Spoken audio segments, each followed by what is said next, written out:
making the last video on torture, I realized a lot of people actually don't really have problem with torturing Afghan people in Afghanistan. A lot of people are not outraged at this issue. I mean, we are living in an internet age where we can see two girls eating shit in a cup, and we're so desensitized with waterboarding and talk of torture. You know, it's really hard for Canadians to be really shocked at anything. And my necklace. A lot of people don't care about torturing these terrorists, and it's true. War is often dirty and horrific, especially when we're dealing with the guerrilla fighters. And a lot of people think that Geneva Convention shouldn't even apply. And a lot of Canadian lives have been lost in this war. And is it really worth it?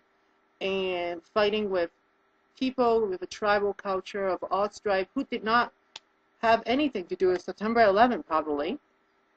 A lot of the fighters that Canadians have been up against are probably civilians who hate all foreign occupiers. And yes, many of them are cold-blooded killers, and we should have no sympathy for them. If they killed a Canadian soldier simply because they are foreigners, and, you know, I don't care what happened to them, and nobody really should. But the report by the diplomat, Richard Colvin, said that the people who are mostly tortured are mostly civilians and ordinary people. And granted, there still might be ordinary people who took up the fight to fight against Canadian troops, and they are killers. We shouldn't mistake them for what they are. But these people are not responsible for September 11th, and these are not terrorists that intend to come across the ocean and destroy our way of life in Canada. They are not a terrorist threat until our military personnel and other NATO countries decided to stay and occupy and try to make sense of that fragmented and dangerous region for 8 years. And if the only way we can control Afghanistan and fight off the Taliban is to torture a large amount of ordinary people and civilians, then the government in the first place should be open to discussing about the human and moral and economic cost of the Canadian mission in Afghanistan in the first place. You might not have a problem with torture, but at least you should have a problem with the government not being open about this issue and trying to deny it and try to cover it up and try to not talk about, have a real discussion on this real cost of a Canadian mission in Afghanistan. I mean,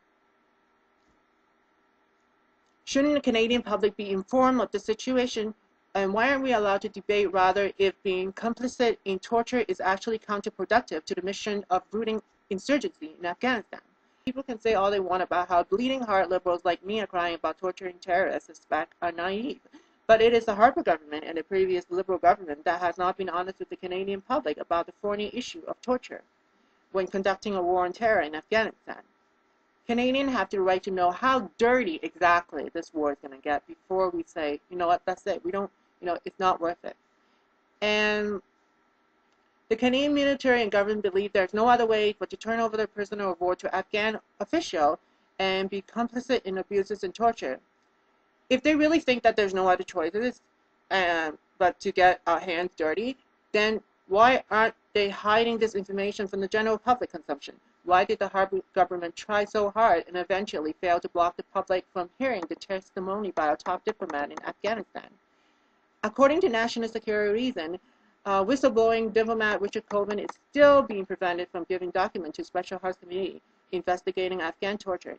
And even if we consider that it might be dangerous for the public to view the document, the Harper government goes even further. Any testimony given to members of the parliament behind closed doors is also illegal and violates national security. The NDP suggests back a few years ago of negotiating with a government in power that include the Taliban, and Jack Layton, NDP leader, is branded as Taliban Jack, and somehow having an Afghan government who's full of warlord drug dealers who are on CIA payroll are considered not naive and okay.